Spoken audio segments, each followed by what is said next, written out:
Привитание, добрый день, добрый вечер, дорогие вы. Вельми рады вас бачить, тих, хто прийшов, і ось ми до вас приїхали з нагоди важних політичних подій.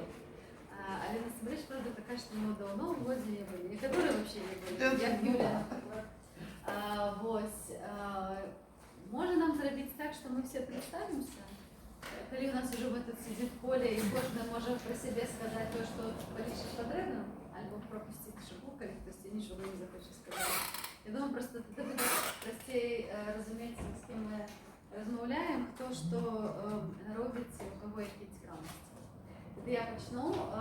Меня зовут Ирина Ковшик, я представница по национальному отраджению. Працюю в данном переходном кабинете, была я журналистка, а зараз еще номер 2 в списке «Европейский выбор».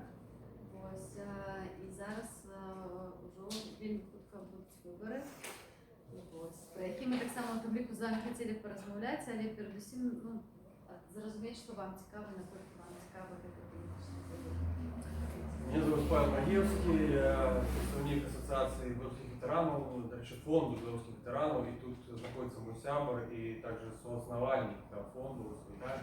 Дякую, що прийшов. Тоже ветеран был и зараз собирается вертаться в Украину. Тому Віталій розуміє, з чим я йду в Координаційну раду, для чого я це роблю. І будуть питання. Меня зовут Евгений Андреевич, я работаю вместе с Алиной и тоже являюсь членом списка «Европейский выбор». Я занимаюсь информационной политикой.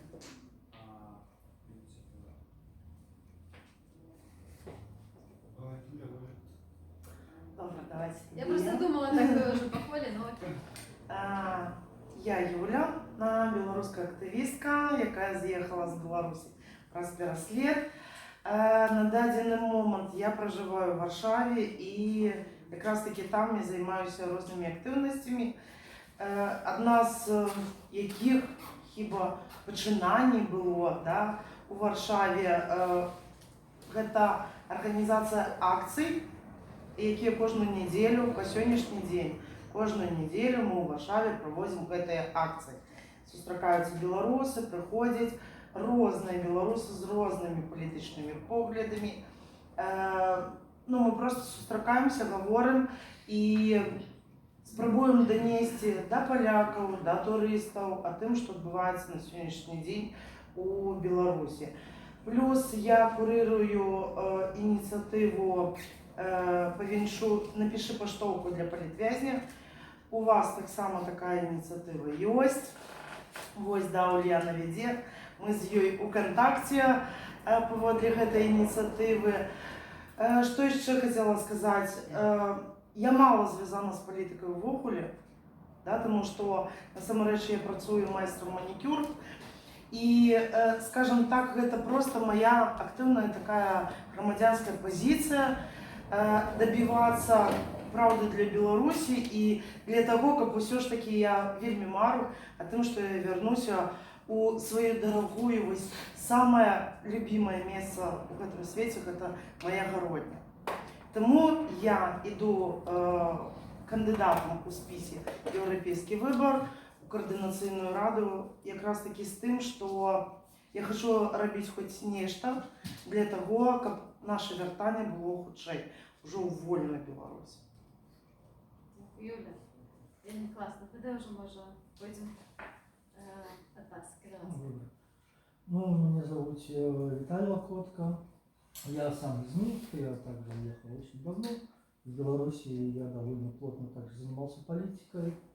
Я в свое время возглавлял штаб и офис в «Говори правду» по Минску, в городе Минск. При мне мы зарегистрировали официально «Говори правду», при мне мы зарегистрировали организации в каждом городе, там в Минске и областях. Потом я уехал в 2019 году, также я сейчас живу в Лоди, и после 2020 года я также был одним из тех, кто создавал здесь, в Лоди, суполку и развивал диаспору. Потом по определенным причинам мне пришлось отойти от этого всего. И после начала войны я очень много волонтерил на границе. И в марте, в конце марта я уехал в Украину. В Украине я был дважды, я был в 22 году, я был в 23 году. Это был во втором национальном регионе. Там тоже очень много белорусов, очень много замечательных ребят.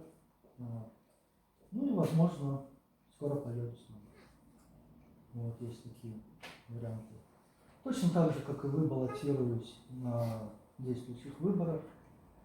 Но я думаю, что если приедут наши представители, тогда уже будем подсказывать. Потому что герои сейчас не мы, а герои сейчас вы в этой встрече. Хорошо, скажите, Да. от кого область? Он идет от блока, получается, на Тушке. Но я хотел здесь сказать, что мне нечего делить, на самом деле. Конечно. И Мы все да, рядом. мы все друг с другом знакомы. Ну, не знаю, кто читал списки, очень много знакомых фамилий, очень много таких щирых белорусов. И мне от этого отрадно, что даже если я не пройду, пройдет Виталий, пройдут еще наши побратимы, которые тоже идут в разных списках. Я думаю, что конкретно тот вопрос, с которым я иду в КС, он все-таки будет поднят и будет заслуживать достойного места. Также я еще хотел бы добавить, что я сейчас делаю выставку, которая посвящена белорусским парням, которые сейчас воюют в данную минуту. Это фотовыставка. Мы, на жаль, сделали пока только 2 таких выставы в Варшаве и в Белостоке. У нас есть договоренности в Ростове и в Гданьске, в дальнейшем. Так что, если будете видеть, приходите. Как называется выстава? Незвичайные герои. Да. Это має собі з этой книжки Ні. видали. Не-не-не-не, но там эта выставка, она как выглядит? Это просто обычные фотографии, которые парни прислали со своих телефонов, которые они делали, там, фотографии, находясь на передовой, либо где-то во время отпуска. Вот. Это там показана просто их жизнь. Не приукрашенная, не хорошая, не плохая, как есть там. Моменты, да. Грустные моменты, веселые моменты. Ну, показана там их жизнь, их война, их глазами. Ну, Добрый день. Добрый вечер, меня зовут Светлана Лоткова. Я из Беларуси приехала год назад сюда. Тоже после 2020 года все закрутилось. Я работала в школе, я из Орши. Вот, как-то отстаивать свои права всегда пыталась на уровне района, на уровне школы. Но вот эта ситуация вся переросла в какие-то прокуратуры, в ОБЭПы. Ну и вот в 22-м я решила, в 23-м решила все-таки уехать, потому что в школе там нельзя быть против. Вот. Ну здесь я никуда, в принципе, не хожу, потому что у меня просто нет времени. Пытаюсь учить язык, пытаюсь приживаться. Планов больших не строю, потому что приехала с дочкой, ну, тяжеловато, честно говоря. Вот, поэтому буду рада как-то все как-то немножко глубже узнавать. Дякую, велике. А что вы выкладали в школе? Физическую культуру. О, да. Очень любила свою работу, но такие люди как-то не очень нужны школам. Ну, наверное, так. Это речь не только такие люди, вообще люди, которые имеют свое мнение, имеют свою позицию гражданскую. В Беларуси сейчас, к сожалению, не нужны. Но это не проблема белорусов, а проблема властей. Так называемых властей, потому что им нужны покорные, которые не имеют своего мнения, которые будут в нужный момент поднимать руки за нужные там решения и не Очень рвать жаль, но власть. в школе большинство именно таких. Да. Никто. Всегда все за, и никто никогда не Ну, а вы против. думаете, это так щиро за? Ці просто, чтобы не робить проблемы Вы себе? знаете, когда на последнем профсоюзном собрании, в общем, у нас там вот это опять голосование, и ко мне потом подходит и начинает говорить: Света, ты правильно говорила. Я говорю: стоп, вы руку за подняли, они да. Я говорю: не хочу больше об этом говорить. То есть они вроде бы где-то, это может быть немножко и понимает, но голосовать там, что-то выступать против, ну, вообще единица. Ну, как бы Мне вообще сказали, ты на районе там одна такая на математическую ходила, и попала. Нет навыка иметь свое мнение. Это тоже навык на самом деле. Убили на творчество. Ну и да, и когда какие-то выступления против, то это все тяжело против такой толпы, против такого течения, такого согласия. Некоторые, наоборот, идут против течения даже. Ну, вот, если скажешь, кому что-то убежать. Ну, тяжко, насамрэч цяжка пачынаюць распавядаць пра тое, што падыходзяць потым, кажуць, што ты казаў правільныя рэчы. Я ўспамінаю 20-й год, калі я стала кіраўніком стачкома на сваім прадпрыемстве, тому што ў Беларусі я працавала на будоўлі. І таксама такіх было, разумееце, вельмі шмат, якія падыходзілі, вот, мы за тебя там падтрымліваем. Я такая, пачакайце, я зараз тут, а вы там. Я зараз звольнена, вы застаетесь там працаваць. Я хожу у прокуратуру, я хожу у РОВД, а вы там працуеце і далей маўчыце. Так на якім боку вы? Прыйдзе ўсё ж такі, я веру ў тое, што прыйдзе час, калі ім таксама прыйдзецца выбіраць. Толькі там уже будзе пытанне, не так, як у нас, што, скажем так, у нас быў хаця бы маленькі такі шанец з'ехаць, да, і працягваць барацьбу тут. Я думаю, што у іх такога шансу не будзе, у іх будзе толькі пытанне таго, ці я зараз выступаю, ці я ўжо маўчу назаўсёды. Вось і ўсё. Вопрос конформизма, конформисты, люди, большинство людей конформисты. Юра, представься. Да. Понятно, просто я продолжаю тему. А я вообще, да, Юрий Шамкович приехал из Минска через Украину, полгода был в Украине, а сейчас уже 3 года в Грузии. Ушел в себя, а сейчас нахожусь. Еще. Пока вот лучше. А? Ну, я действительно, то есть, иногда нахожусь в себя. Сегодня вышел из себя. Да, редко, конечно, бывает. Как раз музей, надо в музей пойти. Путь по пути. Это вот ее что ли, получается, ехала очень большой очереди в музей, да? Так, там музей не народов. знаю, я, кстати, пока ничего нету, пока никаких очередей, но сегодня да. Так а вы там что-то спорили, не читали, что это либо сегодня, либо завтра? Сегодня на завтра с 18:00 до часу, до полпятого.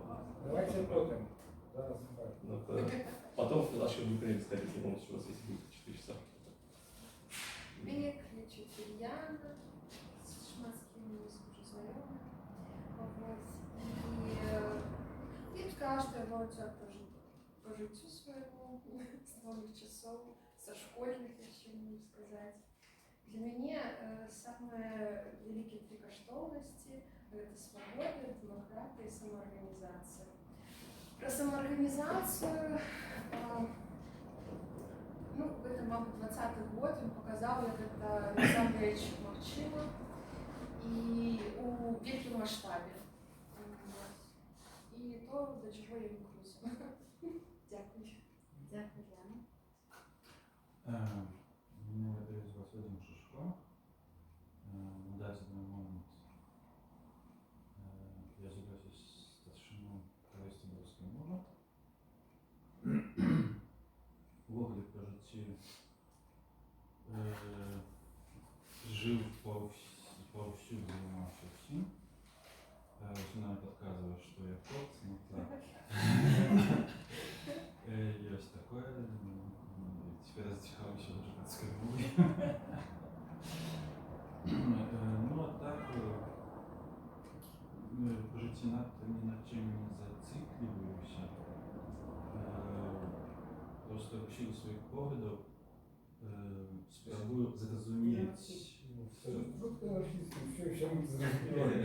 Мені каже, тому що це усіх пужає. Анархіст тільки не політичний, а екзистенційний. Спробую зрозуміти цей процес як життя і яким чином цей процес описується в навколишніх цілях. Ну і поділи та розуміння, просто експериментую. Ну, і як любой котик гуляюся, просто експериментую ось з усіми елементами, як новий світ і життя. Ось як що за там можна зробити, що за там. Ну, в принципі, ось це огульний кіно життя. Ну і тепер ось ми читали експеримент, там на виник висновки. Вельми добрая идея. Классно. Меня зовут Антон. У меня похожая история с Юрием. Только я не в Лодзе 3 года, а в Украине.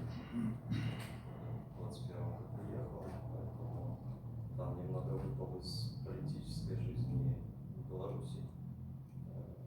Вот пытаюсь немного вникать. Спасибо. Я, честно говоря, не знал, что будет как что-то. Не хочется. Не, вы не будете сказать, как не хочете. Надо не быть белорусой, да? Релаксировать по-белорусски. Я, кстати, пришел на белорусов посмотреть. А мне говорили, что в Лодзе 3-я по величине диаспора белорусов в Польше. Ну, пока я, возможно, 4-я еще меньше. Вот. Я журналист из Светлогорска, зовут меня Андрей. В августе 2023 года вынужден был быстренько предусматриваться, потому что мне уже открытым текстом намекнул, что готовится уголовное дело по нашему предприятию РАНОК. Ну, так и оказалось. Я в августе убежал, а 7 декабря было возбуждено все-таки уголовное дело в отношении моих коллег. Ну и меня. Третий. Ну, не суть. Ну, пожил немного в Германии, приехал сюда, подался на международную защиту. Ну, главной целью у меня побывать, посмотреть на земляков, говорится в этом законе немножко, ну и послушать про выборы вот чудесную традиционную раду, которых не было, и вдруг они почему-то среди кого-то, как бы говорится. Меня зовут Алексей. Ну, я просто громадский активист. Где-то лет 15 змагаюся з владою різними там.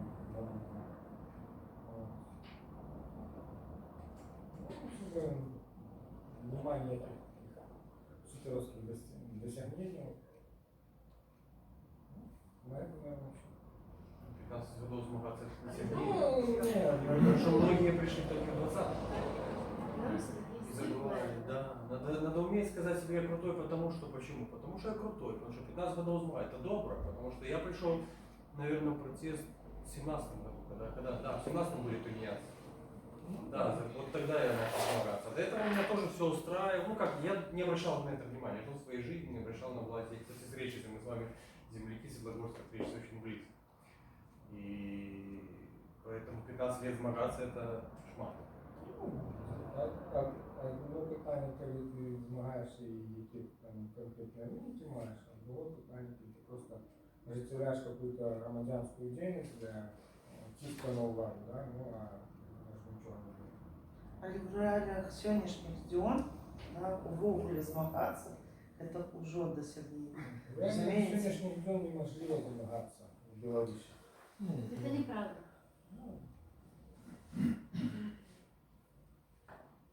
Кайласка. День добрий всім. Я Лена, былий наставник, былий чыгуночник, былий жихар Светлогорска. Так больше походить немає.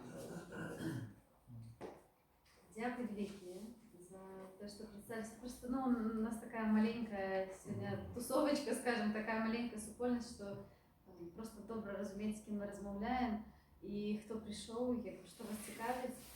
І я думаю, що ми тут запропонуємо просто такий вольний обмін.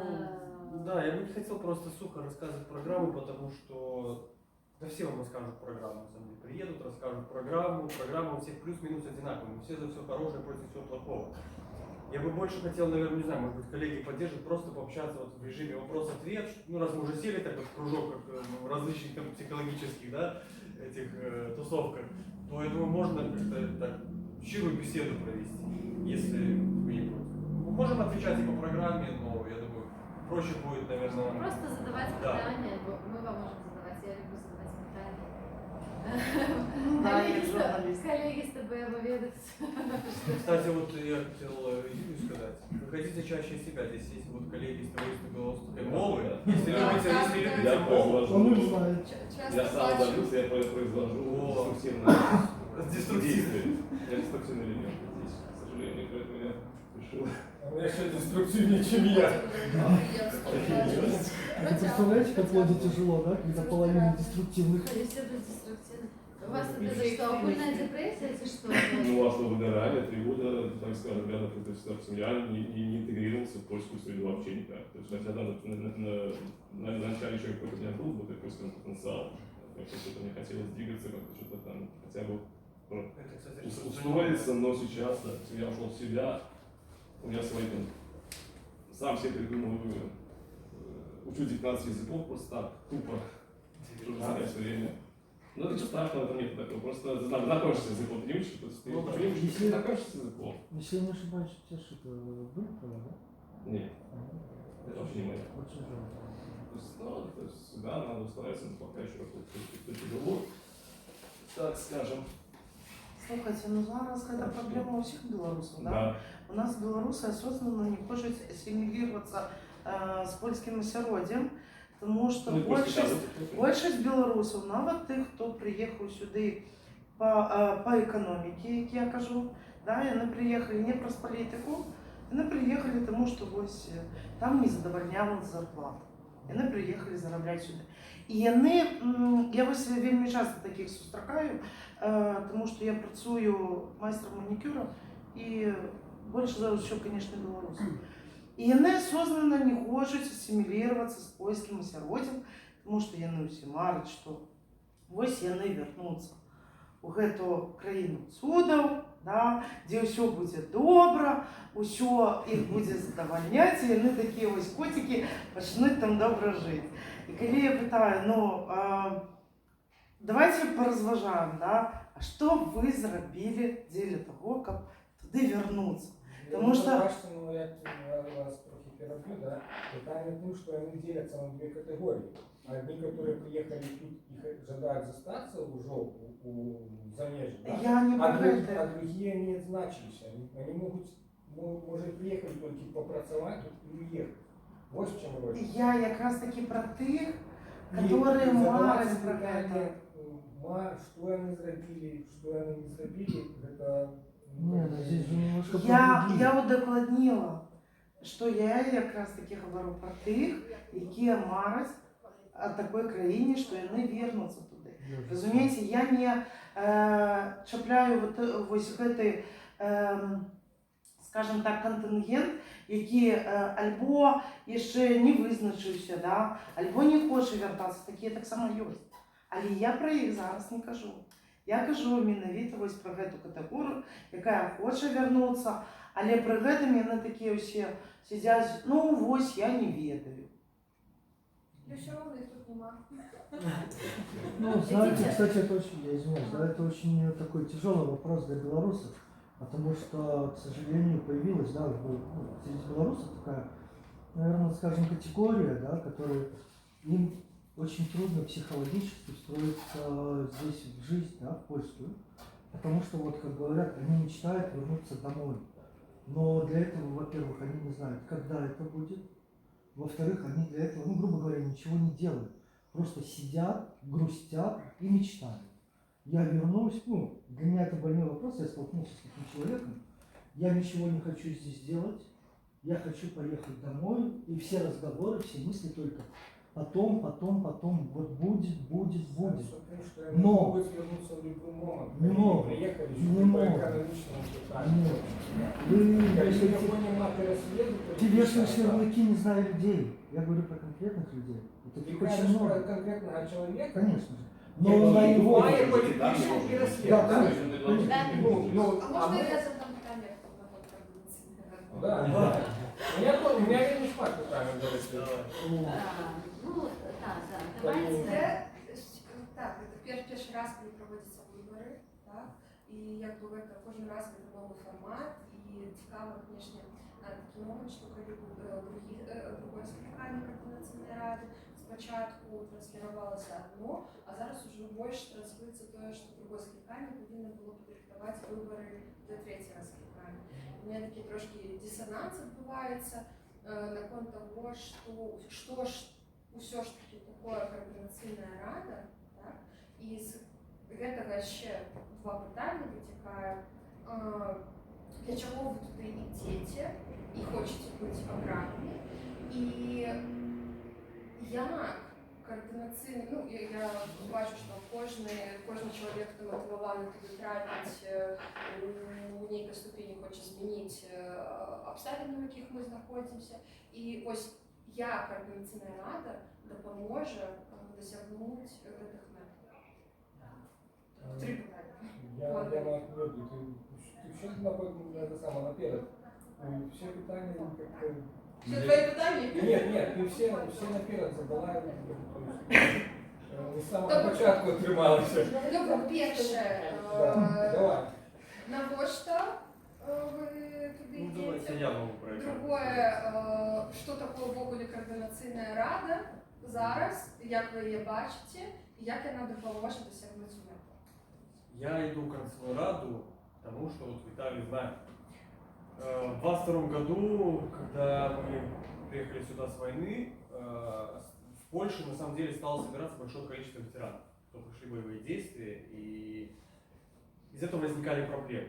У ребят были ПТСР, у ребят были ранения, и если не оказывать ребятам была помощь, не оказывать им внимания, они уходили в себя, и там выходили проблемы, такие как алкоголь и наркомания, к сожалению.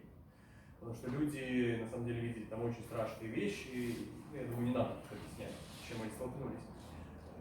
И мы сделали для начала чат, потому что людей становилось больше и больше и больше. Мы создали сначала чат, назвали его Ассоциация белорусских ветеранов, это больше такое общественное движение, потому что мы его не регистрируем. И все вопросы пытались закрывать сами. То есть нужно человеку, вот у нас был побратим, ему нужно было закрыть вопрос, он уже ударился в алкоголизм, то есть он уже от своего отчаяния, от своего одиночества, потому что он еще жил в комнате один, не с кем было поговорить, поделиться. Мы нашли ему реп-центр, который, ну как называется, кодировка «Зашить от алкоголя», 700 злотых стоило. И мы начали собирать эти деньги внутри, потом таких случаев становилось все больше. Потом у нас появился товарищ, которому нужно было, он приехал после ранения, уволился, и ему нужно было спицы доставать из ключицы.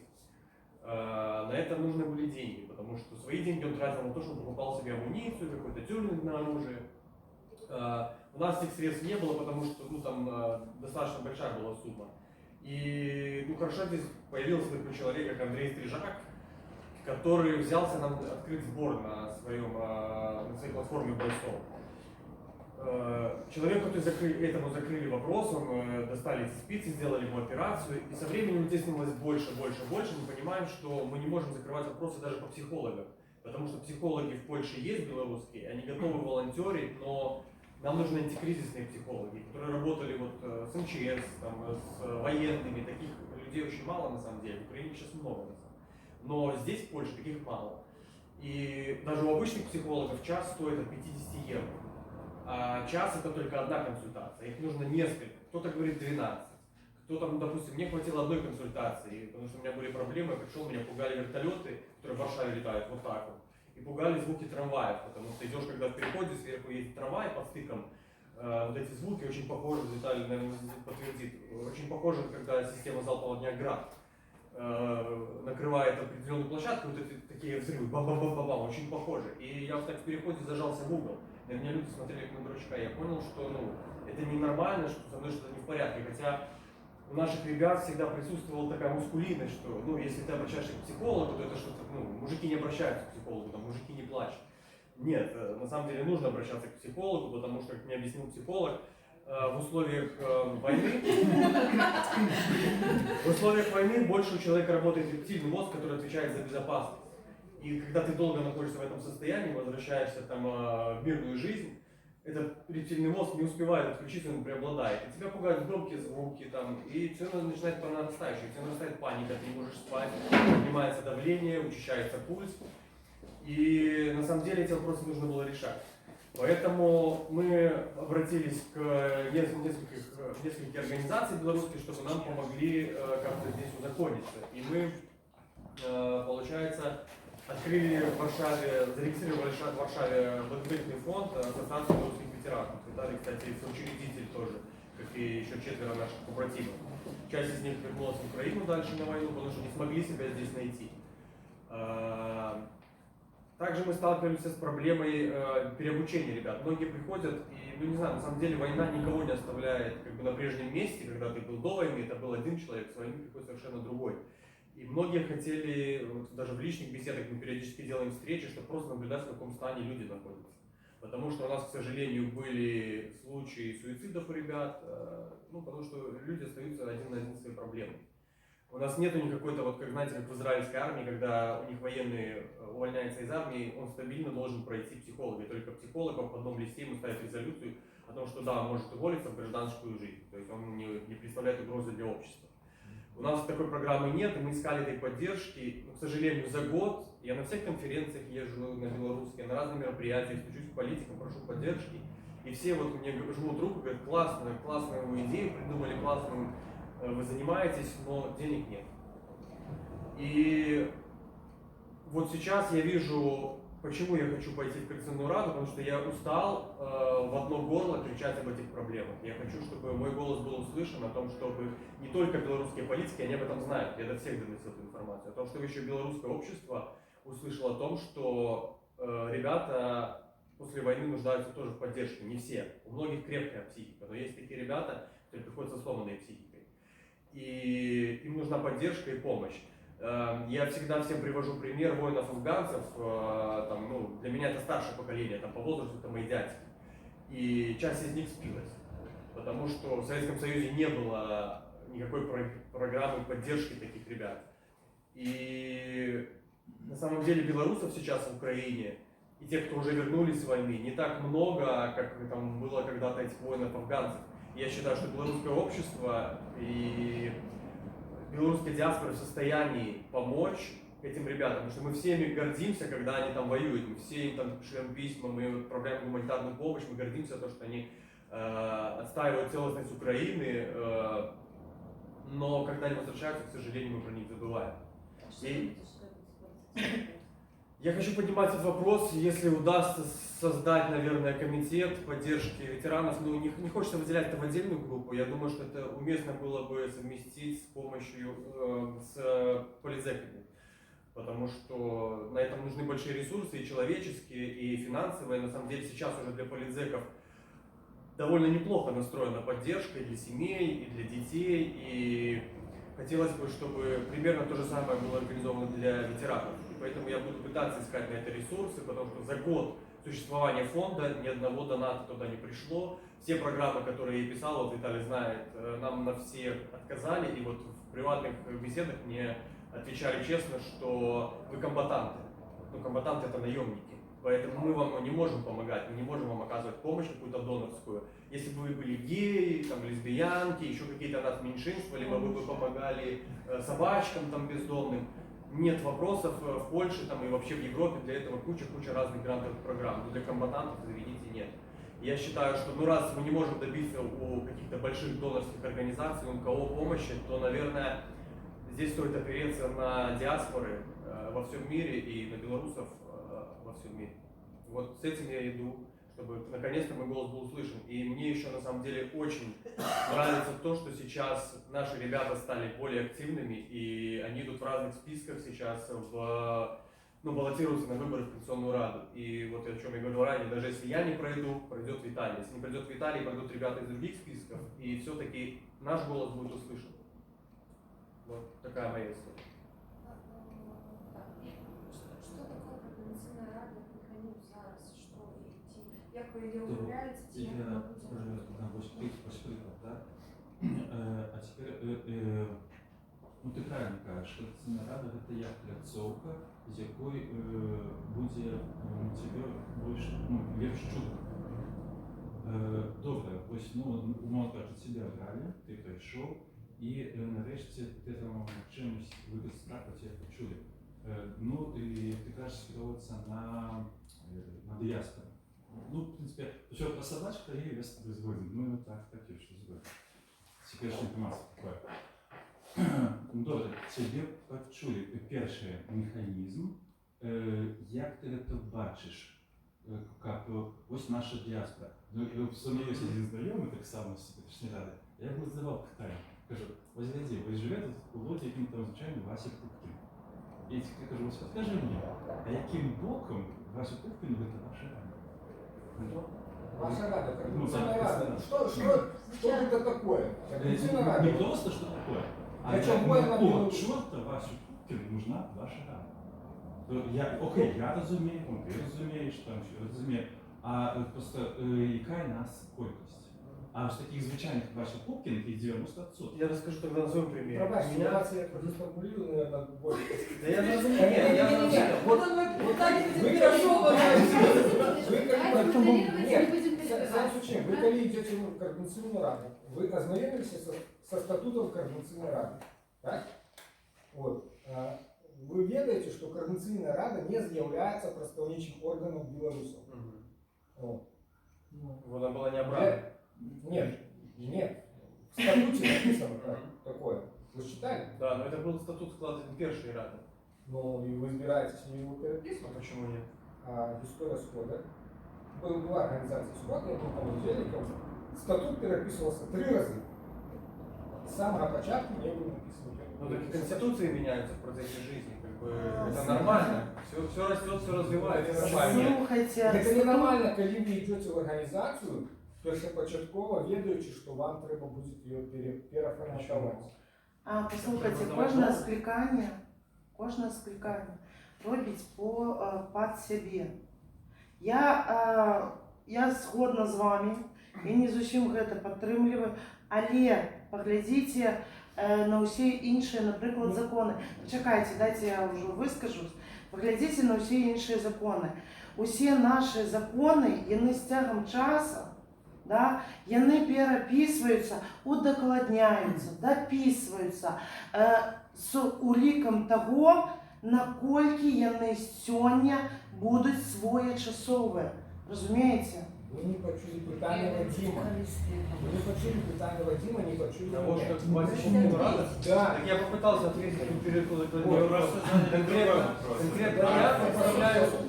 Конкретно я представляю узкую прослойку населения. Это ветераны. Я иду с этим вопросом. Я не отвечаю за Васю Пупкина, который ждет от Рады экономических решений. Я не отвечаю за Васю Пупкина, который ждет национального отражения. Вот для этого есть Алина.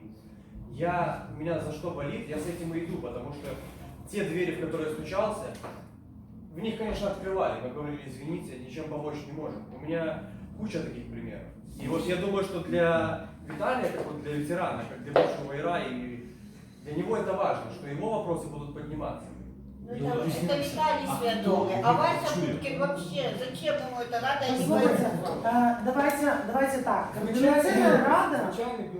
Координаційна рада – це пляцовка, яка якраз таки повинна доносити до кожного білоруса, да, о ситуації в Білорусі, про політичні які моменти розповідати, що ми можемо зробити для нашої Білорусі, для наших людей. Тому що, глядите, ми всі живемо у еміграції. Я той чоловік, який особисто сутикнувся з многими проблемами звичайних білорусів, не тільки ветеранів, звичайних білорусів.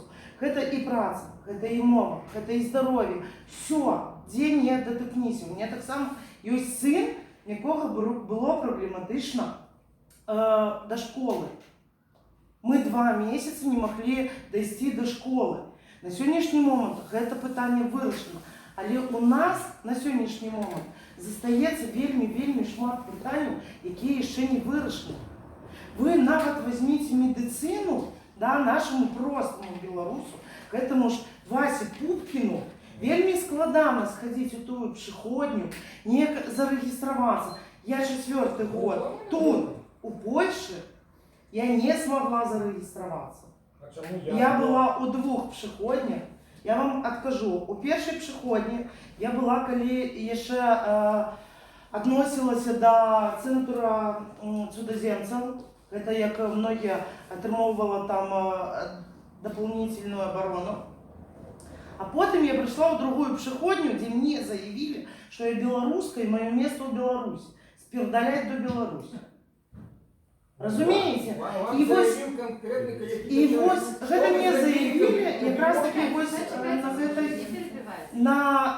вось у гэтай рэцэпцыі, разумееце?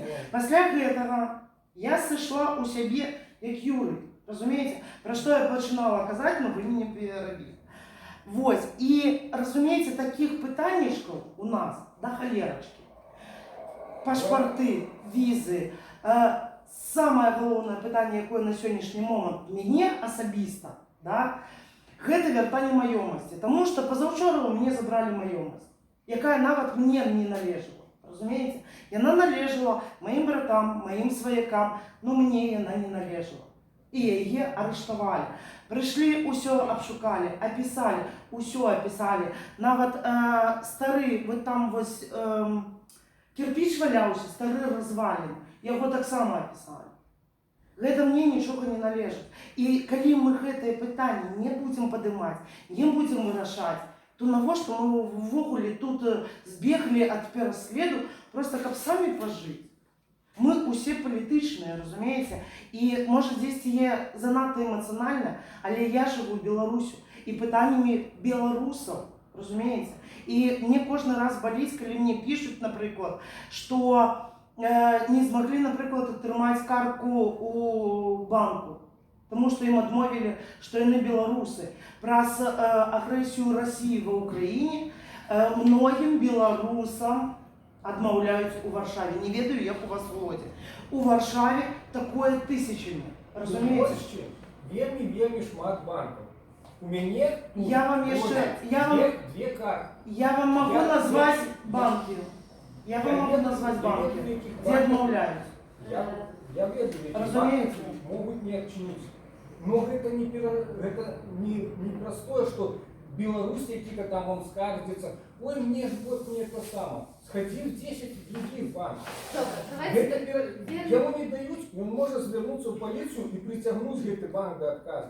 Послушайте, каждый человек может звернуться. Но есть питание... Смотрите, давайте я отвечу тогда на вопрос Вадима, так как я такой же белорус, в принципе. Вадим, какой-нибудь условный Вася Пупкин, так, который жил в Беларуси, ничего не делал, сидел такой, хата с камерой. Так стал всерьез, что в 2020 году он был вынужден выехать, да? Он где-то засветился, его преследуют. Он приехал в Польшу, он там сидел на попе ровно, и здесь сидит на попе ровно, так? Кто его жизнь и судьбу возьмется в руки? Может, пора уже молчать, может, хватит молчать, может, пора уже что-то делать самому, а не ждать. Там ему все должны были, здесь он приехал, здесь ему все должны. Это немножко как не работает. Что тот же самый Вадим пытается, да, что Вася Пупкин, на что Вот просто глядите, у нас есть Світлана, яка казала, що от їй було потрібно, і вона хотіла змінити систему. В Білорусі їй того не дозволяли. Тут у нас є можливість створити щось, що ми реально можемо змінити. От, наприклад, мені не подобалася Координаційна рада другого скликання. Я лічу, що там було шмат кепського. І плюс у моїй праці, ну от, я займаюся національним відрядженням, там, питаннями едукації, культури, інформаційної політики, історичної пам'яті, білоруської мови у тому віку. Ну, тобто, вельми шмат питань, у мене вельми шмат контактів. Мені потрібні люди, як працювати. Я сама нічого не зроблю. Нам потрібні люди, нам потрібні однодумці, нам потрібні люди, яким все одно. И я вам скажу, что вот аккуратно в нашем списке собрались люди, которые хотят что-то сделать, которым не все одно, которые хотят изменять Беларусь. И теперь, другим момент. 30 годов у нашей краине не то, что не было выбора, у нас не было публичной политики. Нас отзвичайили задавать питання, отстоювати свої прави. Давайте навчимося. Я переконана, що ми вернемося в Білорусь. Нам таки досить необхідно. Мы не... Знаете, кажется, это все сварятся в этой политике. Это не то, что она сварится. У нас нема культуры политичной дискуссии. Откуда она может быть? Потому что у нас не было демократии. И это место, где мы можем это поспробовать сделать. Плюс поспробовать вирішати вельми конкретные речи. Я думаю, что Координаційна рада не зможе прямо там займатися конкретними вирішеннями, але вона може ініціювати дискусії, вона може ініціювати документи, вона може звертатися до певних інституцій, уздавати ці питання. Це вельми важливо. Зараз за що ми б'ємося?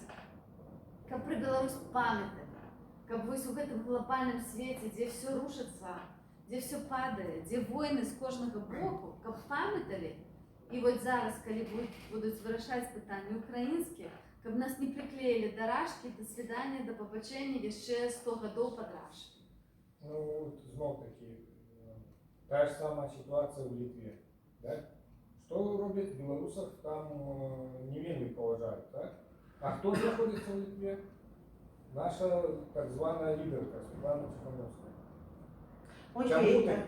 Чему вот... Вы ведаете, что сейчас показывает Светлана такой Тихановская, это ее кабинет, они добились, что в Литве на год отложили принятие решения по белорусам. И сейчас должны все они были принимать решения по поводу ВНЖ. И на год. Что отбывается в Литве? Вот, Конечно, Конечно, разумею. мы разумеем. У нас два там побратима отбывается приехало изначально сюда. фашизм. Послухайте, по-перше, Коли людей по національному признаку починають принижати у яких-то правах. Не по национальному, по гражданству. Ну, по гражданству, Это да. Какой ситуация? У нас два побратима переехали Давайте из не будем Литвы. перебивать. Нет, я хочу про Литву сказать. Переехали из Литвы в Польшу, потому что здесь социализоваться проще. У них были проблемы с ВНЖ.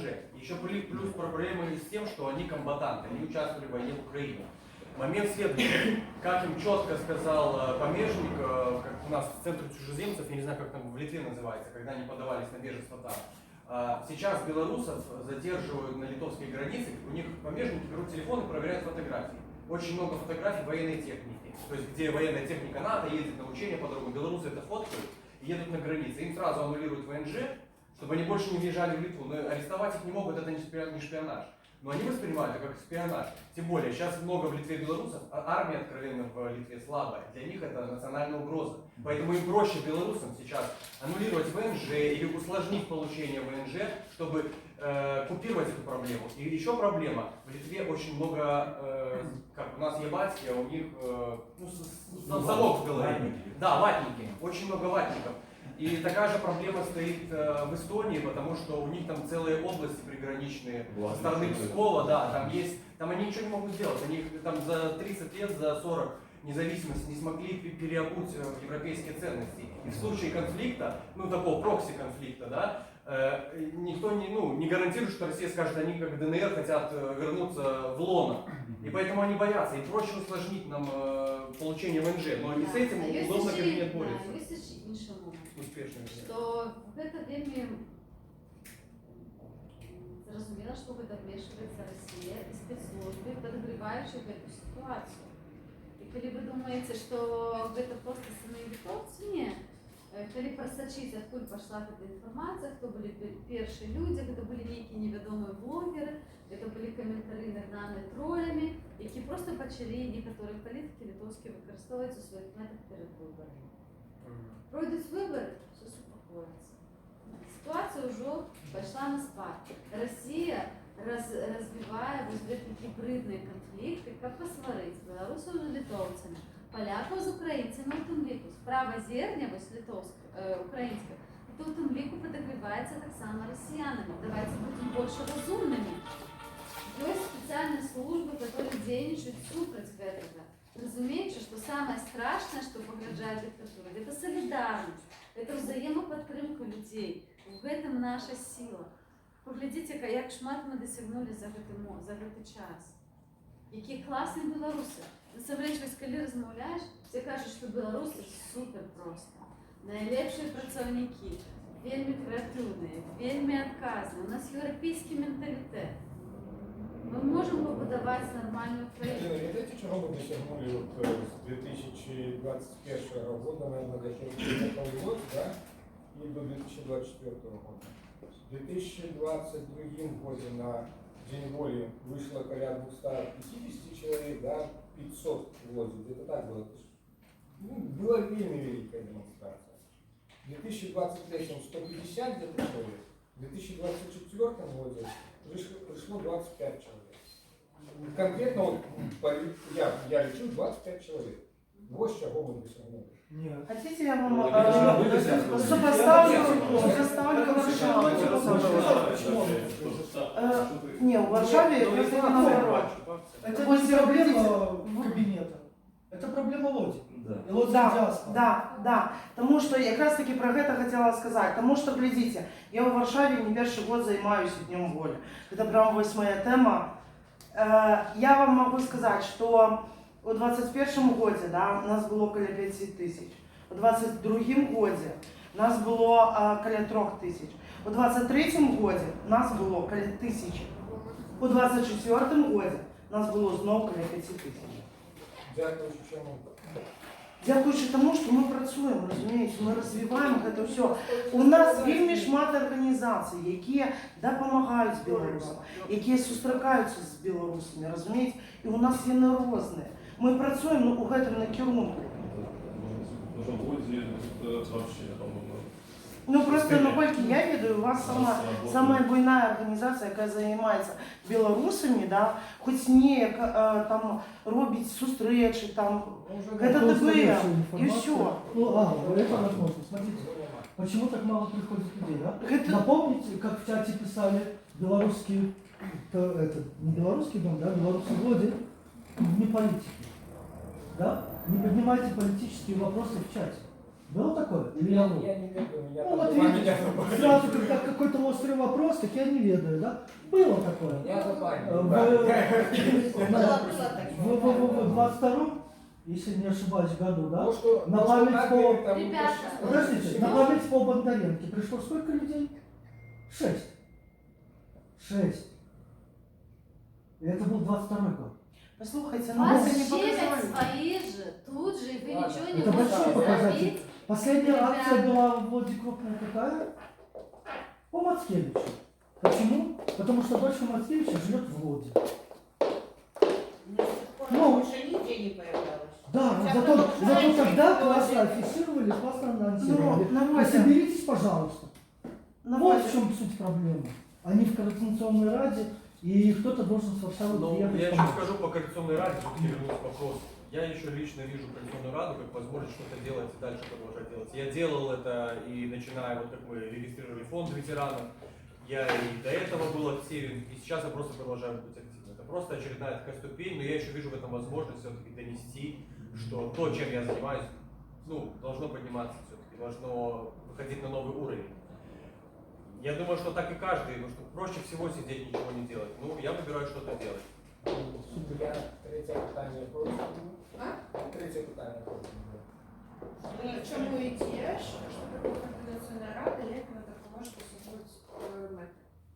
Слухайте, ну координаційна рада, якби хто до її не відносився, да, кепсько там добре, але про її кажуть. Це, скажімо, така інфопростора, праз яку ти можеш донести нечто до тих же самих білорусів, до європейських парламентів, розумієте, про ситуацію в Білорусі. Це просто інструмент. Ну и так вот еще, как я вижу со стороны, вот недавно Европарламент и США поддержали создание выборов в Координационную Раду. И они будут признавать, они сказали о том, что будем признавать этот орган. И я здесь вижу такой сигнал о том, что нам, белорусам, дают такой тренажер парламентаризма. Учитесь домовляться, учитесь создавать коалиции, блоки, учитесь создавать союзы, выходите на европейский уровень. Потому что у нас, правильно Алина говорила, 30 лет нам не давали иметь свое мнение, нам не давали задавать вопросы, нам не давали спрашивать со власти за ее какие-то правильные либо неправильные действия. Погодите. Я думала, щиро, що вибори, мабуть, і не відбудуться. Кому-то, ну, що може бути нікому не цікаво. Ну, може бути там 3 списи тим, кому більше треба. Вы мечтаете, что это, ну, великие, добрые, то, что на одном месте там 2,2 человека? Да. Я Это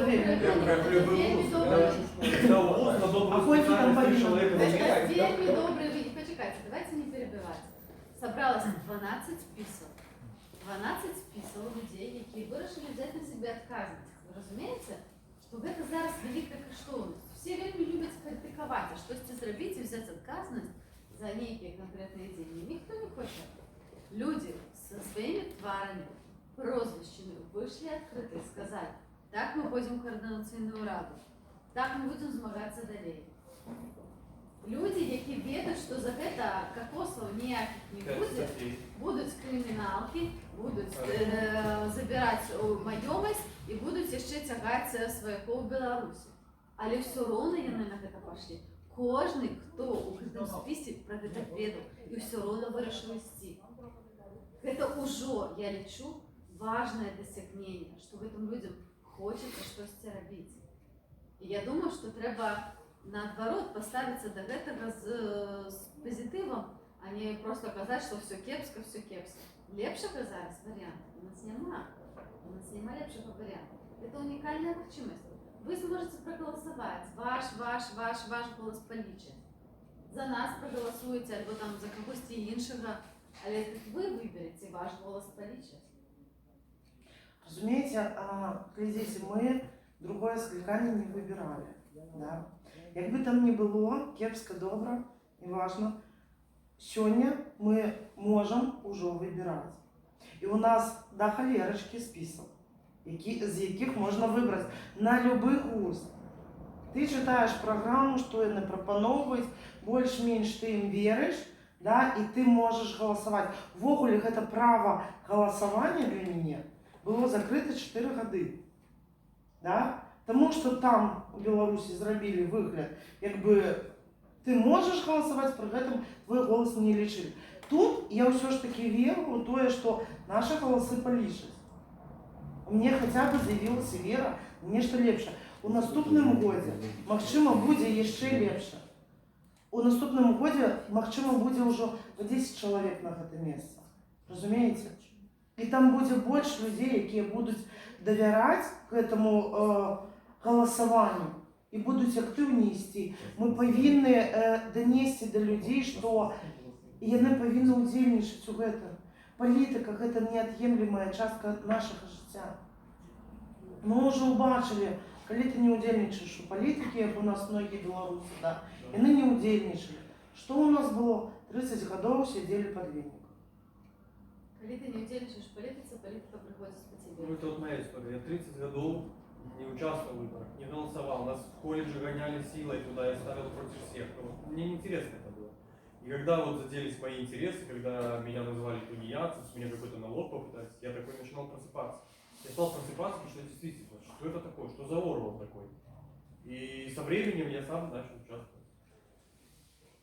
Давайте пойдем далее, ну просто как мы не зацикливаем. Цікаве питання, которые были ще до того, як це саме, ну ви все в принципі озвучили, і він цікавий момент розказали. На конт отказности.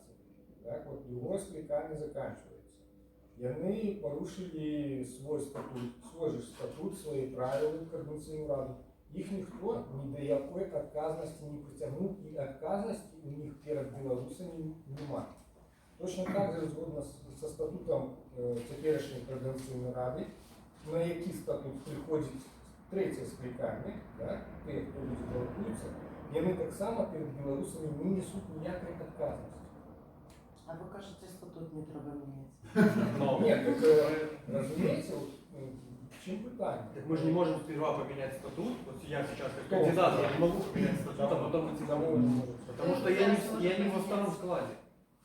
У меня нет во втором складе. У нас у ТБ нет. У нас Агульний склад може змінити тільки тоді, коли ти офіційно увійшов в Ну, статус. першопочатково, коли ти його складаєш. Мы не имели управу на это, разумеется. Коли у тебя была супольность, вот. Мы не маем. Нет, пришли новые, разумеете? Я могу задать встречный вопрос. Вот у меня есть вопрос касательно вот очень похожий вопрос. Вот вы, например, смотрите, представим гипотетически, вот, что в Беларуси меняется власть. Эта власть должна функционировать по тем законам, которые придумал Лукашенко, и не менять их? Мне питання тут. Да, это Беларусь следующий вопрос. пытается менять завтра мы вернемся. Як она повинна действовать? Она должна действовать в С рамках законодательства, 2020 которое года было по при Лукашенко принято. 2024 год існує так звана Світлана Тихановська, яка називає себе лідеркою білорусів і взяла якби на себе Это звання не ответ на мой такого вопрос. президента. Почекайте, Это я вам не ответ на мой розказую. Яна, як лідерка білорусів, не зробила нічого для того, коли вдруг змінилася влада, да, як-то денежить. То есть Это неправда. Почекайте. Проект новой Конституции, Анатолий Викторович. Проект Я новой участвовал в Конституции. разработке этого проекта новой Конституции. Проект И новой я Конституции. сразу отказываю, уже тогда говорили, зачем вы этим занимаетесь, с 2019 года. Так это вообще Не надо разрабатывать новую Конституцию, сменится режим, разработаем. А я всегда говорю, сами нужно готовить это. И разрабатывался проект новой Они Конституции. в проекте новой Конституции. Так это что, он Там- разрабатывается там для не того, ты, чтобы что? завтра меняется режим, у нас есть готовый На проект. Они протягом еще 5 лет 4 років занимаются. влада та, яка в Білорусі, да, влада ми беремо у скобочках, у кавичках. Ось. Яна дзейнічае і ажыццяўляе свою дзейнасць. Было подписано вельмі шмат пагадненняў, было набрано вельмі шмат грошаў, дзе хоць один законодаўчы акт выпущены какой-нибудь организацией, да, той же самой президенткой Беларуси Светланой Тихановской, об тым, что сучасная улада у Беларуси, улада в кавычках, не з'является уладой, и все ее деятельности з'являются незаконными. Скажите, Вот, а бачите? для законодавчого І акта саме- де країна? Вот, поэтому треба было створать институции коли у 2020 году. Самый опошний был момент, когда можно было створить институции. Это было, это другий был момент, когда Прокопьев сказал, что треба снять руку и положить на УМОНа на Библию, да, либо на статут Великого князства Литовского без розницы и взять на себе отказность. Другий был момент, самый опошний момент, когда началась война. Был вельми добрый этот самый момент, когда можно было створить институции. Зараз институции створить в таком моменте, как вот зараз, Чому ви так хочете? Нет, У нас неможливо. є інституції, які Почекайте. діють. Светлана Тихановская, по моему меркованию, и я ведаю, что вельми шмат людей притримуються такого же самого меркования, нелегитимна. Точно так же, как и Координационная Рада нелегитимна, она не является представительным органом Беларуси. Так она что за на 20-м году, просто как вы кажете, в том году, Подождите, когда был последний есть шанс. представители Светланы Тихановской, почему мы ее сейчас обсуждаем? Ну, это я само еще раз возникает. говорю, Это во-первых, это Координационная во-первых. Рада не является. Во-вторых, второй вопрос уже встречный, да? Ну, О подождите, ответственности. одну секунду. Какая одну ответственность секунду, должна одну быть? секунду, ребята. Но ведь Юридическая. можно ответить на мой вопрос. Мы отошли на него уже настолько Вот, далеко. для Это того, вопрос як, да нет. як мы будем жить, да? Это вопрос да нет. Нет. Если мы Поэтому существуем в текущем... Не перебивайте, дайте сказать, пожалуйста. Мы существуем в текущих реалиях. Новая власть, которая придет в Беларусь, она должна будет жить по тем законам, которые придумал Лукашенко, или поменять? Без Тихановской. Здесь мы Поменять Тихановской. или не поменять? Вот мы вернулись к тому. Без Тихановской. Да пусть с вами Понимаешь? будет, поменять или Вот, нет? скажем так, я прихожу и становлюсь президентом Республики Беларусь. Вот завтра. Вы Да. меняете. Я оголошиваю, что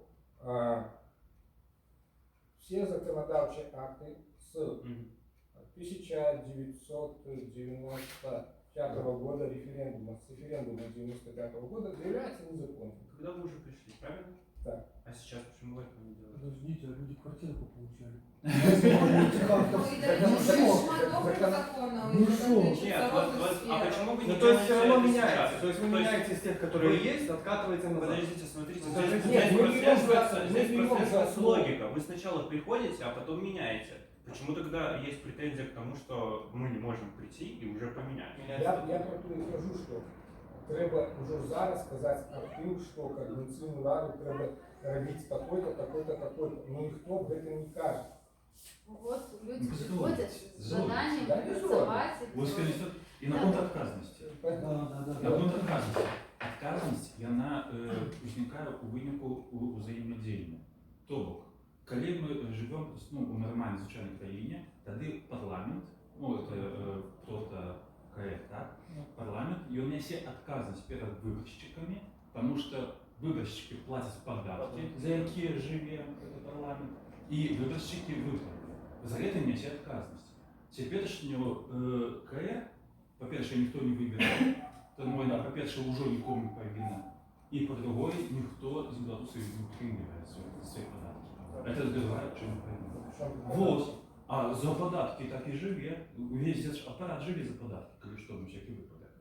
Дык вось, па-першае, калі мы будзем выбіраць КР, вось толькі тады ўжо нейкая умоўна, хай маральная, але нейкая адказнасць узнікне. Толькі гэта выпадак. А калі беларусы дыяспора яшчэ пачнуць свае грошы утрымліваць КР, ось тады любы беларус, які свае грошы на КР аддае і прагаласаваў выбор, ось тады кожны беларус можа сказаць свайму дэпутату за прагаласаваў, ідзі сюды і давай мне справаздачу. Я тебе оплачиваю. А тут мы приходим к такому моменту, что даденный выбор в КР не является легитимным по одной простой причине. Нема минимального моменту порога. Да, порога. Давайте совет любые выборы в Беларуси. Советы. Нет, конечно. Только проголосовал, другие выиграл. Слухайте, давайте глядеть на ситуацию реально. Координаційна рада не може бути прям калькою парламента. Ми діємо у вельми складених умовах. Ми створюємо унікальну річ. Давайте будемо просто для себе ну, такі мінімально позитивні і давати шанс людям, які хочуть щось робити. Ви балотуєтеся? Ні. Ну от, чому треба було балотуватися і зміняти систему? Почекайте, вы же набрались одной команды, так?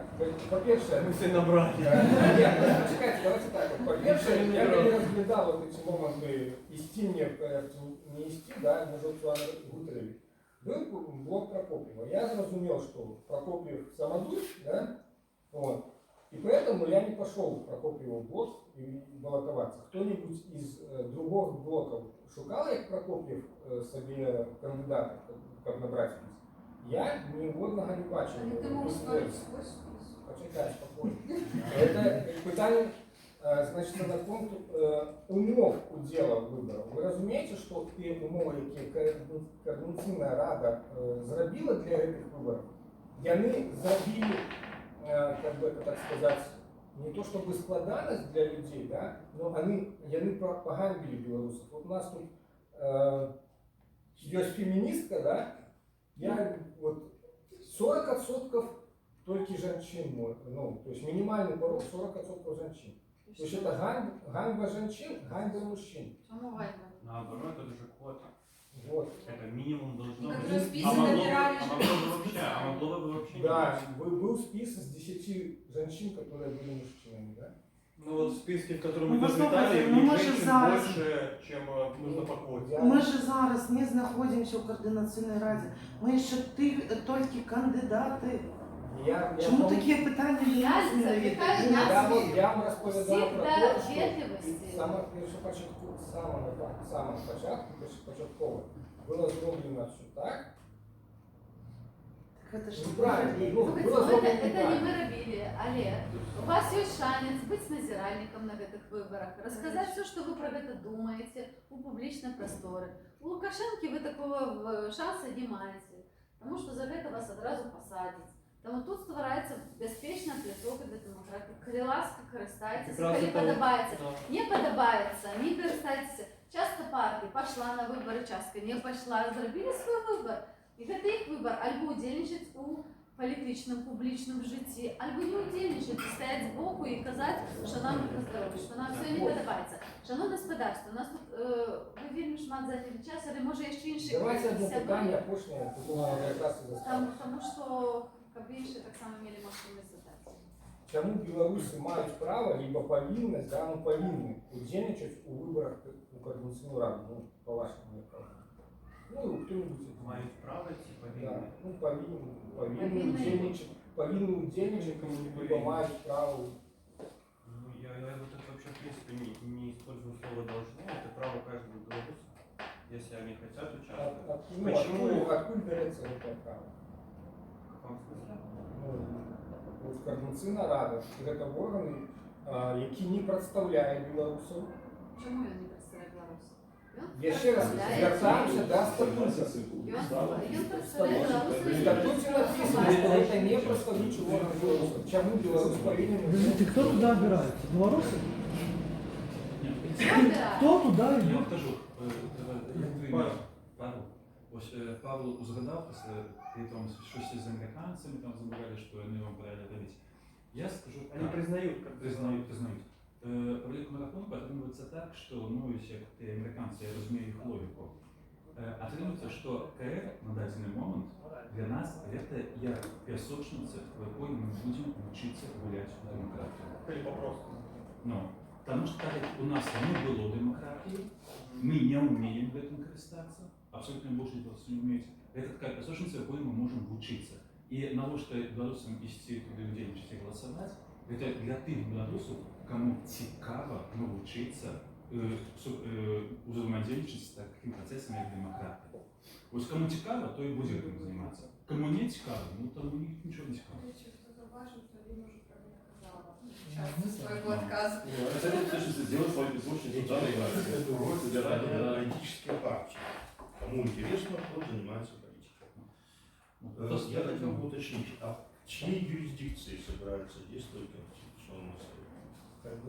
Это Польша, это Литва, это Германия.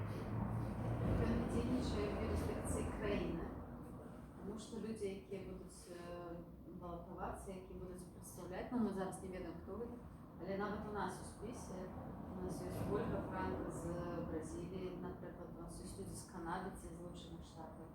В юрисдикції країни їх немає. Ну, ми не можемо нарежати на цій країні, як це.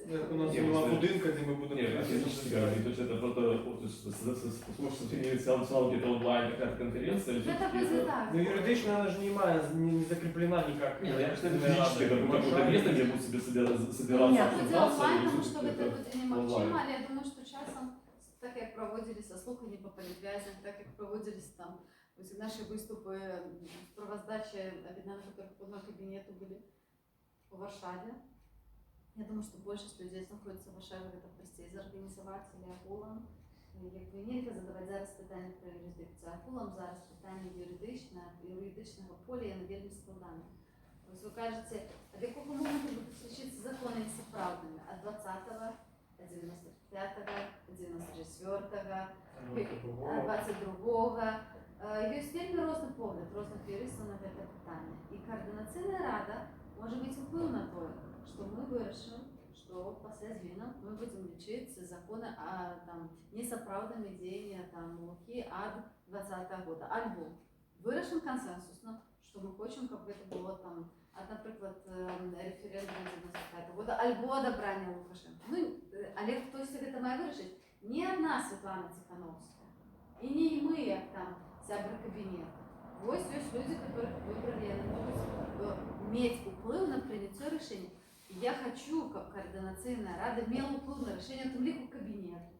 Мені не хватає этого. Ну, ви розумієте, я хочу обмірковувати питання. Це нам потрібно Білоруський національний університет. Як його бачить кандидат? Я хочу робити відкриті слухання на цю тему. І потім ми вирішаємо, робимо це чи не робимо. Так?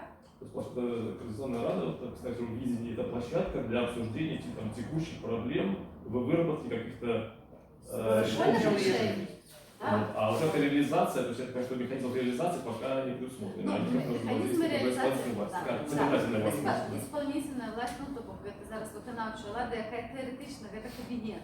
Тому ми на себе беремо некоторі функції виконавчі, наскільки це можливо в даденій ситуації. Але певні речі ми вирішаємо разом з іншими організаціями, разом з громадянською суспільністю, разом з іншими там партнерами, там країнами і так далі, розумієте? Вот один, кстати, недавно Алина ходила с Артуром Функевичем на Еврорадио, где Артур презентовал часть проекта, который он хочет прям создать, чтобы это был комитет, то есть, который будет собирать информацию от белорусов по отъему маемости, потому что у нас сейчас у многих ребят, вот Юлина история, арестовали маемость, и никто сейчас этим не занимается. Но мы имеем опыт балтийских стран, которые в 90-х годах, когда получили независимость, они дали определенный временной срок на возвращение маемости. Какие-то страны там по 2003 год, какие-то по 2000 год, допустим, Литва, она, по-моему, только в в 2020-2019 году прекратила вот этот процесс возвращения маемости, которая была отобрана советской властью. То есть люди были выдворены из страны в начале 20 века, и их маемость была дана матросам и всем остальным ребятам, кто делал там эту революцию. И по аналогии с этим есть там целый проект документов созданный, который создан при участии разных белорусских организаций здесь в эмиграции, разных специалистов, юристов. И вот Артур Финкевич хочет, он прям горит этим проектом, чтобы этим заниматься. Но я думаю, у него все получится, но при этом нужна поддержка. И вот последняя новость, это вот список 104, да, за День воли, который там проходил в Варшаве. И у людей сейчас грозятся отнять маемость. И всю эту информацию нужно собирать, и у Артура на самом деле есть список документов, которые нужно подавать в эту комиссию. Там, у кого есть документы на жилье. Допустим, сейчас все жилье в Беларуси регистрируется в базы, то есть оно есть база, оно никуда не денется. То есть одно дело бумажное, когда у тебя есть документ, что у тебя была такая-то маемость.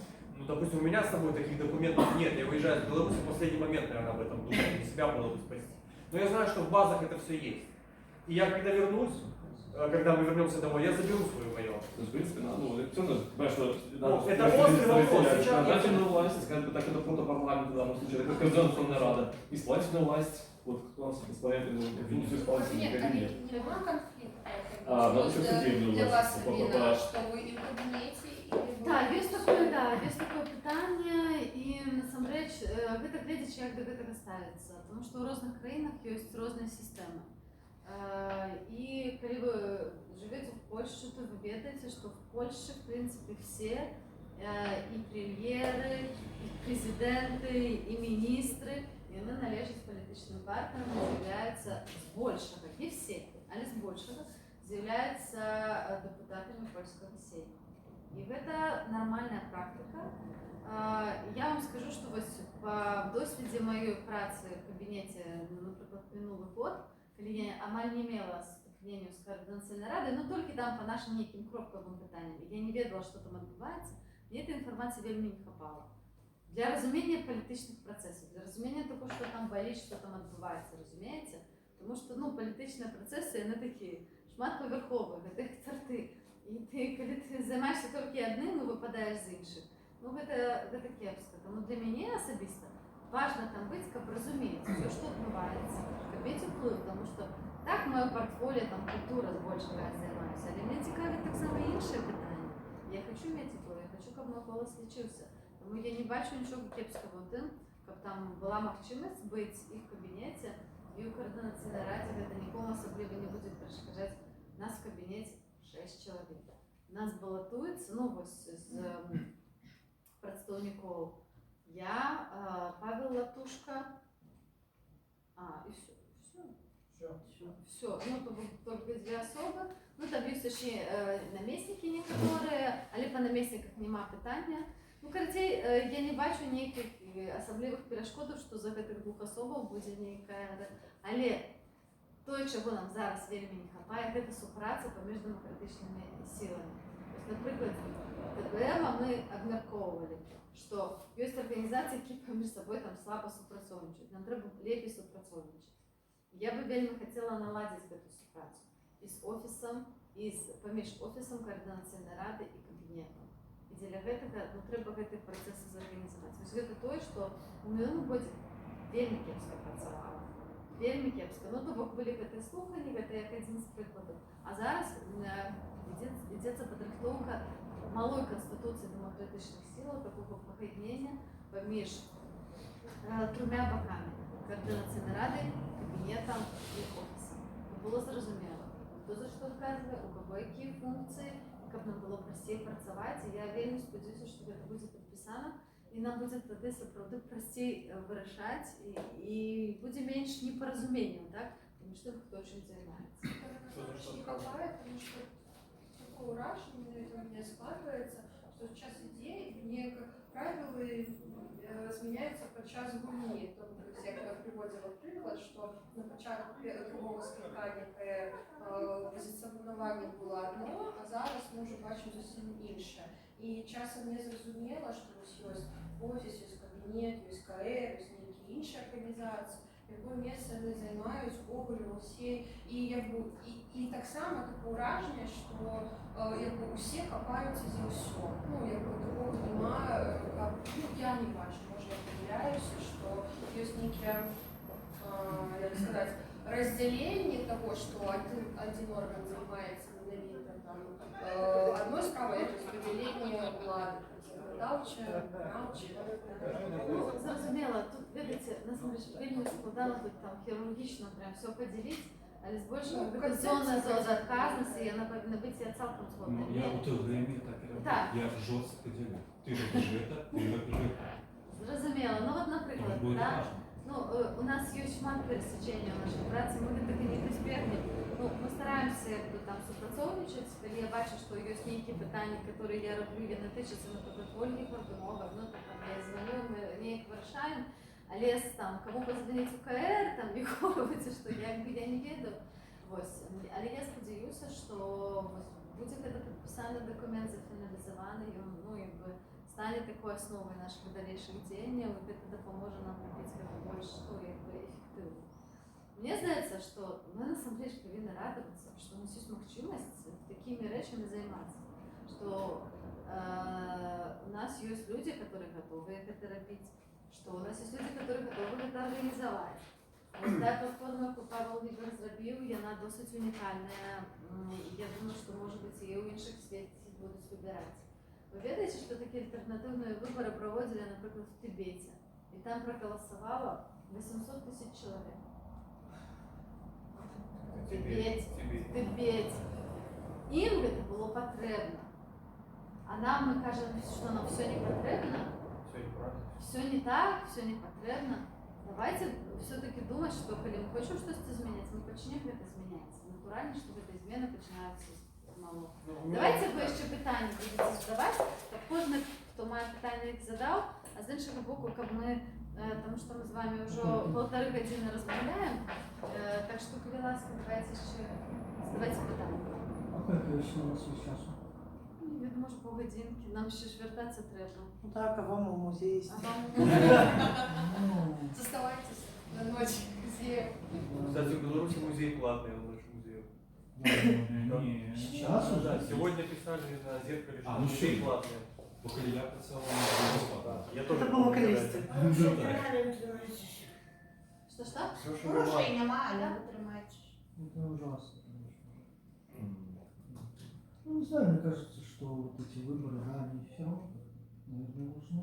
Нет, то есть попробовать можно, мало, может, что-нибудь выйдет из этого дела, в общем-то. Очень печально, что нет четкой стратегии. Понимаете? Да, все вырабатывается, то есть, как бы, может быть, все-таки, если то что-то и сформируется, в общем-то. То есть, если дорогу осилит идущий, надо сделать первый шаг. В общем-то, да, будет первым винком, может быть, уже второй, уже третий. Уже третий, уже чуть-чуть. Третий, блин, причем, если называть третьим с кликами рано. На 1 год. Видите, я хотела зробити маленькую заувагу такую, да, вот сказали, что нема стратегії, да, але ўсё ж таки у параўнанні з другим скліканнем, наколькі гэта выклікала резонанс увогуле ў Беларусі, беларускіх уладаў. Яны зараз прыкладалі ўсе свае высілкі на тое, каб прабіць гэта інфармацыйнае поле, да, навінамі, што яны зрабілі, цягнулі увагу на 104 беларусаў, да? Что вось мы вас там будем изымать, моем. Даже у тебя арестовали то, что тебе не да. Яны настолькі вось уклали усе свои высылки на то, как перабіць про тое, что будзе голосование, потому что ввогуле гэта нонсенс, что у нас есть голосование. А вот сам Лукашенко казал про то, что выборы придумали. Вы видите себе, як ім свербіць, потому что ён ведае, что их выборов нема. А калі люди адчуваюць, што яны маюць уплыў на ўладу, выяўляецца себе, гэта круто. Не ведаеце, вы мелі магчымасць хтосьці з вас, напэўна, не удзельнічаць у польскіх выбарах? Не. Ну вот я, напрыклад, маю польскае грамадзянства таксама. Я ведаю депутата, за якога я прагаласавала. І потым я яму написала: Михал, на Фейсбуку, ён у меня знаёмы, я написала: Михал, я за тебя проголосовала. Он написал: о, класс, дякую. Вот. Уявляете себе? Коли ти Это бачиш, местное или ну це були зараз парламентські вибори, а зараз ще будуть європейські. Ну, увогуле, у їх тут, коли порівнювати з Польщею, да, я просто вельми активно за гэтым назираю. Мені цікаво. Туска можна побачити у Інстаграмі, спокійно йому написати.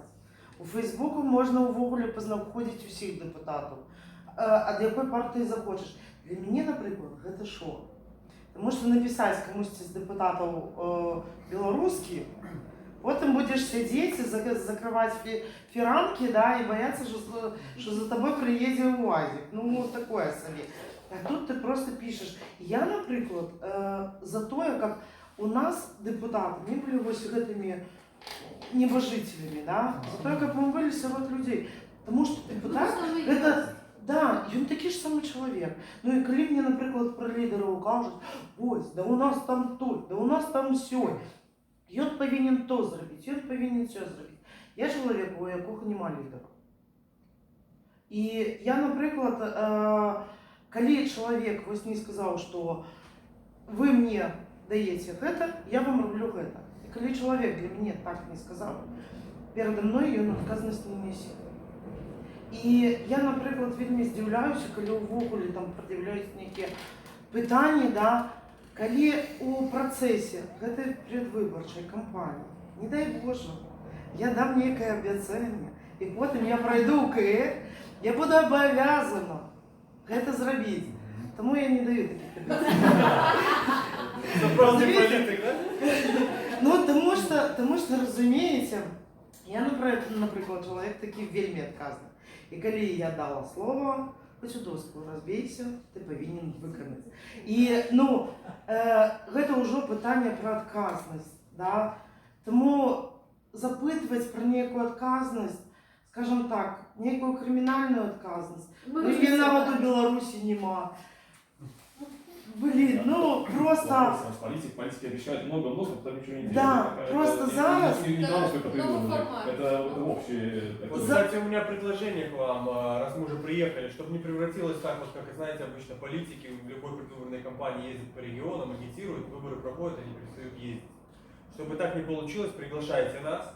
Ну, не знаю, пройду я, не пройду, давайте после выборов, приглашайте. Ну, в раздачу на местную еще, ну, на ФКР выборы. Не, номер, я тебя на списке. 3. А, я не знаю, какой. А я Не памятаю. Ну, я знаю, что я в списке, но я не памятаю. Не Знаете, так смотрите, важливо, но я потому просто что- приглашайте, потому что я А ты сегодня... что, номер 3? Это Нет, это вы не список. список, это я знаю, да. Я просто от ще раз скажу, я супер з популізму. Я от за людей, які роблять реальні речі. І ну, у нас в списі акурат таких популістів у нас всі люди, які роблять реальні речі. Юля робить акції. Павло допомагає ветеранам. І у нас кожен чоловік робить щось конкретне. І мені це подобається. Я так само стараюсь, ну, реально бути максимально конкретною у тому, що я роблю, виник, конкретний виник праці. Это важно. Хотя у нас, поверьте, вельми мало на это сродку.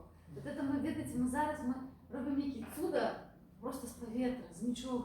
Ты просто... Это плохо, надо на самом деле думать об этом. Нет. О том, что вот если сюда, да, то есть как-то организовывать І исполнительные... глядіть, і, наприклад, я так само, коли кудись приїжджаю, ну там шмат подорожничаем, там всякі конференції. Кожен раз, коли приїжджаю, я зустрікаюся з людьми, які там живуть. Ми розмовляємо, я бачу і скептицизм, я бачу і підтримку. І насамрэч вельми шмат підтримки, вельми шмат доброї енергії для білорусів. І їм це цікаво, їм це цікаво.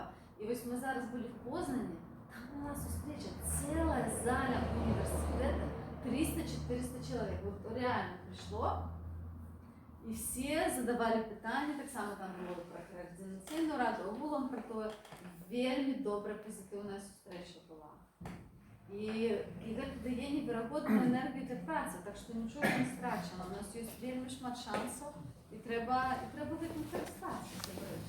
А можна питання? Я одну секундочку только. Яким чином у Познані розглядає повістку вашому зустрічі?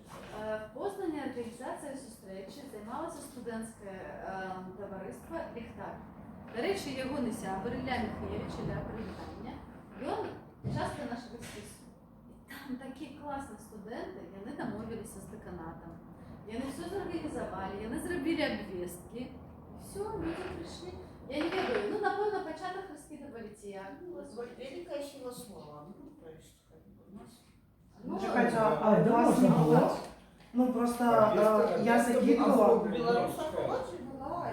Было, Да. везде было. Ну, Да. белорусская колодцы была в А Литве. в вольном сердце была? Вольное Была, сердце была, было. Возле Алексея в политичном клубе. Везде Специально.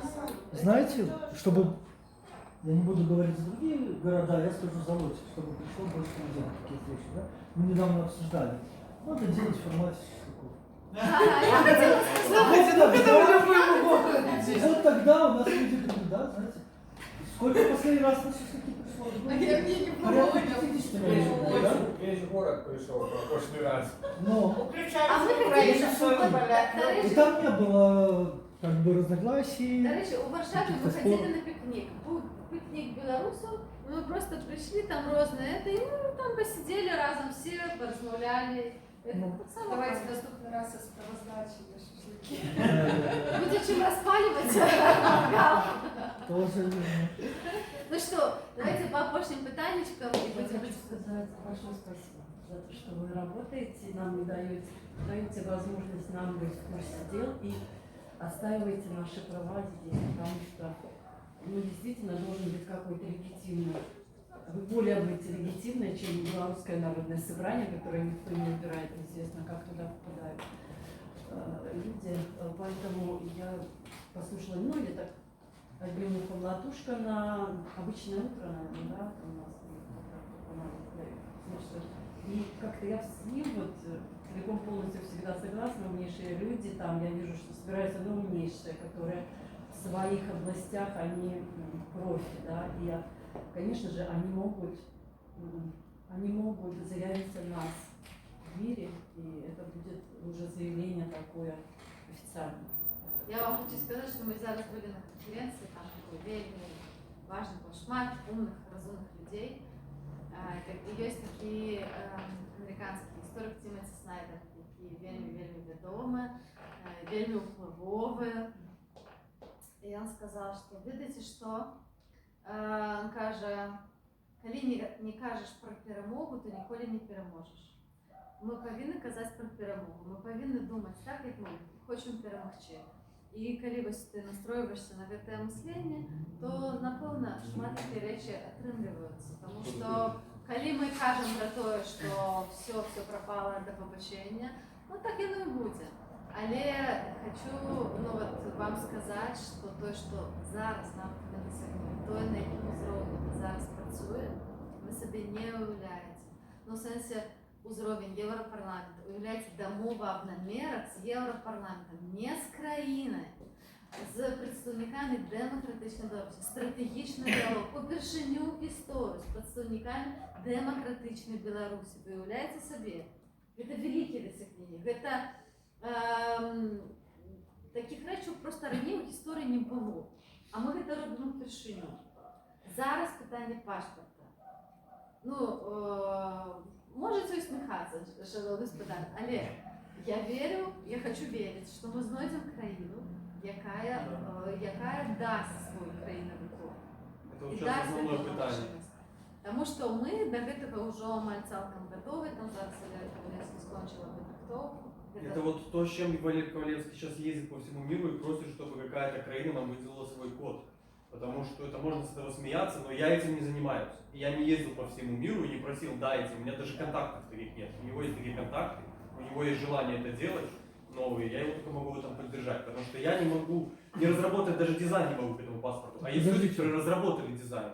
Там кто-то даст код, а как визовые договоренности мы будем ездить на основании белорусских или договоренностей, или той страны? Я вот этого не знаю. Украина. А если какой-нибудь Барбадос даст? Или там Ні, какая-нибудь це страна? буде європейська країна, мусить бути європейська країна. Ну, тобто, як би це мало сенс, мусить бути європейська країна, інакше, Ну, в смысле, Альбо... С рейтингом паспорта, да. Так что, ребята, я хочу сказать, что у нас кепская ситуация, але мы робим унікальні речі, і ми повинні собою ганоритися. І поэтому ми повинні підтримувати один одного. І сьогодні ми вас закликаємо, конечно, проголосувати за наш спецєвропейський вибор, тому що ми что шлях Беларуси у Европы, что мы належим до европейской цивилизации. Мы бы хотели, чтобы Беларусь лепше жила. Бо я ведаю, що зараз, після того, як Росія розпочала своє вторгнення в Україну повномасштабне, у нас нема вибору. Ми не можемо залишитися поміж Росією та Європою. Ми повинні зробити свій вибір. І так, як зараз білорусів шмат приїхало в Європу, ведуть, як виглядає життя. Воно не ідеальне, але напевно воно більш годне. Напевно, воно більш годне. І я жадаю нам всім Білорусі, щоб ми відчували високу годність свою і гонор за то, яким ми є. А нам є чим гоноритися. І я думаю, що 20-й год це показав. Важно про это памятать. И памятать так само про то, что нема стабильной ситуации. Есть засуд, есть такая синусоида, да, особливо в боротьбе. Трохи спад, трохи подъем, трохи спад, это нормальное життя. Але не здаватися. І ми всі не повинні здаватися. Тому, коли ласка, просто прийдіть і проголосуйте за той спис, який вам подобається. А у мене для вас є один подарунок, є книжка, я привезла. Червоно-біле про стяг білоруський, який видав видавництво Янушкевича і яку заспонсорував білоруський бізнесовець.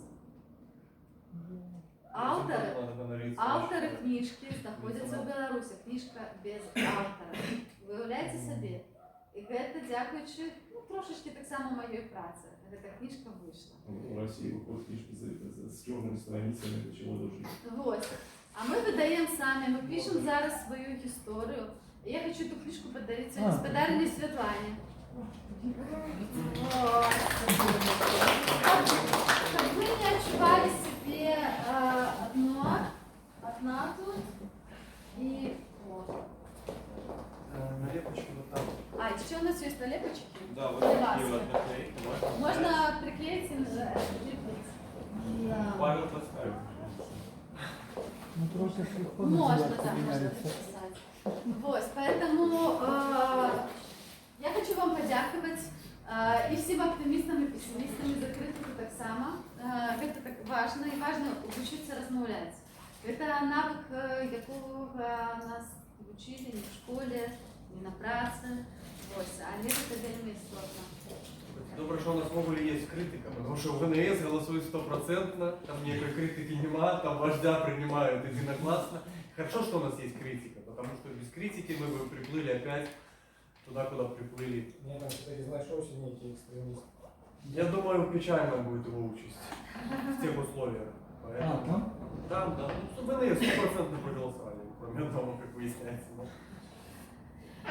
У меня еще есть наклейки. Мы вот привезли вам наклейки с европейским выбором, але я еще принесла опошняя партия просто. Открываю от сердца. Чекайте, ставлю хоть паузу собі. Это стратегия национального отражения в картинках. Да, я Алина тоже подарила весь телефон заклеил. Коли ласка. Так что... Я повырезал. Коли ласка. Он высадился на руки. Значит, починается.